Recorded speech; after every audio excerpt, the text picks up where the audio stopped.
আমি সামি ইবনে অম্বর ঢাকা ইউনিভার্সিটিতে এখন মাস্টার্সে রয়েছি ডেভেলপমেন্ট স্টাডিজে। ইকোনমিক্সে 10টি প্রিন্সিপালস রয়েছে and one of them A countries standard of living depends on it's ability to produce goods and services. অর্থাৎ একটি দেশের লিভিং স্ট্যান্ডার্ড ডিপেন্ড করে দেশটির সার্ভিস এবং গুডসকে সমন্বয় করার উপর। এর মধ্যে বলতে গেলে আমাদের যে কয়েকটি রিসোর্স রয়েছে বাংলাদেশে, তার মধ্যে অন্যতম উল্লেখ্য ডক্টর মোহাম্মদ ইউনূস। আমরা তার পার্টিসিপেশনকে ইগনোর করার ক্ষেত্রে নিজেদেরকে সক্ষম বলে মনে করছি না। এর বাইরেও গিয়েও অনেকে ডক্টর মোহাম্মদ ইউনূসকে প্রাক্তন সরকার থেকে তার পূর্ববর্তী সময় যারা প্রশ্নবিদ্ধ করে রেখে এসছে, এটা নিয়ে আমরা নিজেরাও বিব্রত। যেমন ইন্ডিয়ার যে নোবেল লরিয়েট অমর্ত্য সেন, তিনি একটি বই লিখেছিলেন under the title development as freedom. সেখানে সে আর্গু করেছিল development should be conceptualized as the expansion of the real freedoms that people desire and value. আমরা ঢাকা ইউনিভার্সিটিতে মাস্টার্সে এসেও ইন্ডিয়ান নোবেল লরিয়েট অমর্ত্য সেনকে পড়ি, যিনি 1999-এ বই লিখে দিয়েছেন। অন দ্য আদার হ্যান্ড আমাদের যে একটা সম্পদ ডক্টর মোহাম্মদ ইউনূস, তার যে পার্টিসিপেশন, এটাকে বরাবরই ইগনোর করে আসা হয়েছে। আমাদের পাঠ্যক্রম থেকে শুরু করে এখন পর্যন্ত কোনো বইতে তার বিষয়ে উল্লেখ করা হয়নি, যেটি আমাদের পরবর্তী জেনারেশন জানার বিপরীতে নিজেদেরকে তাকে আইডল হিসেবে মেনে নিজেদের প্রতিষ্ঠা করবে, সেই সুযোগটা পায়নি, যেটা নিয়ে আমরা নিজেরাও বিব্রত। এখানে উল্লেখ্য ডক্টর মোহাম্মদ ইউনূস নোবেল পেয়েছিলেন ইকোনমিক্সে না, যদিও সে ইকোনমিস্ট। সে কিন্তু নোবেল পেয়েছিলেন শান্তি ছড়িয়ে। বিষয়টাকে মাথায় রাখা উচিত আমাদের সবারই। তো এখন যখন সুযোগ এসছে, ডক্টর মোহাম্মদ ইউনূসকে আমরা সবাই সমর্থন করি, আপামর সাধারণ শিক্ষার্থী। তাকে বিশ্বাস করি তার সিদ্ধান্তে, তিনি যা নেবেন দেশের মঙ্গলের জন্য। এর বাইরেও কোটা আন্দোলনে আমরা আসলে শরিক ছিলাম, পরে টেবিল ছেড়েছি সবার সমান অধিকার নিশ্চিতকরণের লক্ষ্যেই। তো যেটিতে আমাদের অনেক রক্ত ঝরেছে, অনেক ভাইকে হারিয়েছি। এখন পর্যন্ত আমাদের শিক্ষার্থীরা পড়ার টেবিলে ফেরেনি, যাদেরকে সাধারণদের অনেকেই বলতেন এক সময় যে ভিডিও গেমস, খাওয়া দাওয়া, ভিডিও গেমস, এদেরকে দিয়ে দেশ আর সংসার কী বা হবে।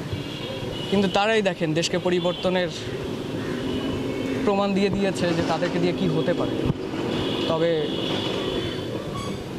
প্রশ্নের যে জায়গাটা থাকে যে আপনারা তাদেরকে সুযোগ করে দেননি, যে সুযোগটা তারা নিজেরাই করে নিয়েছে দেশকে সামনে এগিয়ে নেওয়ার। তারা এখনও পড়ার টেবিলে ফেরেনি কারণ তারা এখনও মনে করছে যে এই নৈরাজ্য আর অস্থিতিশীল পরিবেশ যেটা এখনও চলছে, সেটির জন্য তাদের দায়িত্ব রয়েছে। তো বিষয়টিতে আমাদের কার্যক্রম এখনও চলছে বিপরীতে। এর মধ্যে আমাদের 5 তারিখের পর থেকে ট্রাফিক কন্ট্রোল করার বিষয়টা উঠে আসছে। এর সাথে গ্রাফিতি, ফ্রেস্কো, এই বিষয়গুলো তো থাকছেই। সাথে রংপুরকে সবুজ করতে গাছ লাগানো, তারপর পরিষ্কার পরিচ্ছন্ন রাখা।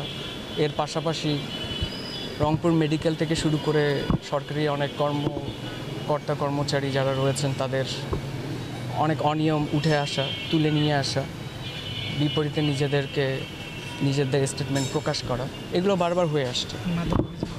এর সাথে ছিল মাদক অভিযান, যেটা পরিচালিত হয়েছিল রিসেন্টলি কয়েকবার। তার ফলস্বরূপ আমাদের শিক্ষার্থীরা সম্ভবত এই মাসে অগস্টের 15 তারিখে মরান মোড়ে 6.5 কেজির উপরে মাদক উদ্ধার করেছিল, যেটি পরবর্তীতে বাংলাদেশ সেনাবাহিনীর কাছে সাসপেক্ট সহ হস্তান্তর করা হয়। তো এর সাথে আমাদের কার্যক্রম যা চলে এসছে সেটা বহাল থাকবে। এটিকে প্রশ্নবিদ্ধ করে যাচ্ছে কিছু গোষ্ঠী, যারা বলছেন যে আমরা সমন্বয় হিসেবে দাবি করছি। তবে সম্মানের সাথে বলছি সবাইকে, আমাদের সমন্বয় তো আসলে সেন্ট্রাল থেকেই বলা হয়, যেটি আসলে আমাদের কার্যক্রমের সাথে একই হলেও এথিক্সের সাথে হয়তো বা পুরোপুরি এক না। তারা যারা দাবি করছেন, আমরা তাদের দাবিতে বিব্রত। বিষয়টি হলো গিয়ে এখানে 165 সদস্যের যে দলটি ছিল সমন্বয়কে, সেটি বিলুপ্ত ঘোষণা করা হয়েছে। সেখান থেকে আমরা আমাদের এই টিম যারা এসব ইনিশিয়েটিভ নিয়েছিল বা এখনও চলছে, তাদের কেউ এরকম দাবির সাথে সম্পৃক্ত না। এটিকে যারা প্রশ্নবিদ্ধ করছেন সেটি নিয়ে আমরা বিব্রত, যেহেতু এর প্রেক্ষিতে আজকের এই প্রেস কনফারেন্স। এর সাথে আমাদের যে দুজন সদস্য ছিল, আসলে একটা বিষয় থাকে যে আসলে আমাদের যারা সাধারণ শিক্ষার্থীরা ছিল, এদের ক্ষেত্রে বলতে গেলে যে একজন তো না, এটা একটা টিম যেখানে হাজারের উপরে মেম্বার্স রয়েছে। আজকে হয়তো বা কম দেখছেন কারণ স্কুল কলেজ এখন চলছে, বিপরীতে অনেকে এখানে প্রেজেন্ট থাকতে পারেনি। তো বিষয়টিতে এতগুলো সদস্য যেখানটায় পিপল উইথ ডিফারেন্ট ক্যারেক্টারিস্টিক্স থাকবে, সেক্ষেত্রে আমাদের যে কার্যক্রম ছিল এটা আসলে জেলা প্রশাসন, রংপুর মেট্রোপলিটন এর সাথে রংপুর সিটি কর্পোরেশন এদের সাথে সম্পৃক্ততা ছিল। তো তাদের পার্টিসিপেশনটা তো আসলে আমরা ইগনোর করতে পারি না। আমরা পারি না আমাদের সেন্ট্রাল থেকে, আমাদের উপদেষ্টা পরিষদ থেকে যাদেরকে বিলুপ্ত ঘোষণা করা হবে তাদেরকে তাদের পজিশনে বহাল রাখায় কাউন্টার করতে। আমরা অবশ্যই সেন্ট্রালের আমাদের উপদেষ্টাদের যে কোনো সিদ্ধান্তকে সমর্থন করি, যেহেতু বলেই এসেছি শুরুতে আমরা ডক্টর মোহাম্মদ ইউনূসের উপরে বিশ্বাস রাখি, তার কার্যক্রমে। তো এখানে আমাদের দুজন সদস্য নয়ন এবং শাহরুল, ওরা ছিল রংপুর মেয়রকে বিদায়ী সংবর্ধনা দেওয়ার জন্য, যেহেতু তার সাথে এই কদিনে একটা কাজের ক্ষেত্রে সম্পর্ক তৈরি হয়েছে। এটিতে তারা, ওই যে বললাম পিপল উইথ ডিফারেন্ট ক্যারেক্টারিস্টিক্স, তারা একটু ইমোশনাল হয়ে যায়, যেটা নিয়ে অনেকেই ভিডিও করে ছবি তুলে পোস্ট করেছে বিভিন্ন ভার্চুয়াল প্ল্যাটফর্মে, যে এরা নিজেদেরকে সমন্বয়ক দাবি করছে।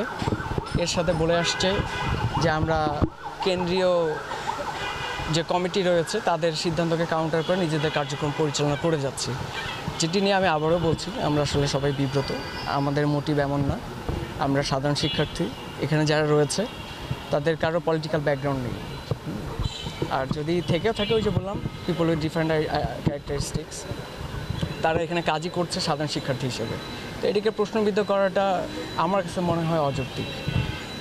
তো বিষয়টি নিয়ে আমাদের পরবর্তীর জন্য কোনো কার্যক্রম থাকবে, যেটি আমাদের সাংবাদিক ভাইরা যারা রয়েছেন, যাদের এখানে প্রেজেন্স দেখা যাচ্ছে, তাদেরকে সাথে রেখেই সব ভাই আমরা রংপুরের উন্নয়নে একসাথে নিজেদেরকে বহাল রাখবো।